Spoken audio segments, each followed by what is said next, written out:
ఆశలు రేపిన అడి ఆశలు చూపిన. ఇక బాగా ఎండగా ఉంది కదా, ఇగోండి డ్రింక్ తీసుకోండి, పల్పి ఆరెంజ్. ఇక తాతగారు బాగా ఎండలో చేసే వాళ్ళకి డ్రింకులు అవన్నీ ఇస్తుంటారు, వాటర్ బాటిల్.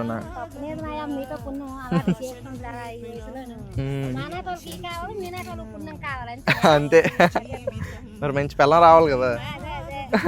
సరేనమ్మా, చాలా బాగా ఆనందంగా బాగా చదువుకోవడం. జాబే, ఉద్యోగంలో వచ్చిన డబ్బులు అలా అలా. సరే సరే బాగా నవ్వుతున్నారు మీరు. అవును. ఆహా ఆహా, గట్టిదానివే, బాగా సెటిల్ చేస్తాం అందరినీ. సరే అమ్మ, అయితే వస్తాను మరి. నమస్తే. ఓకేనా తాతగారు, వస్తానండి.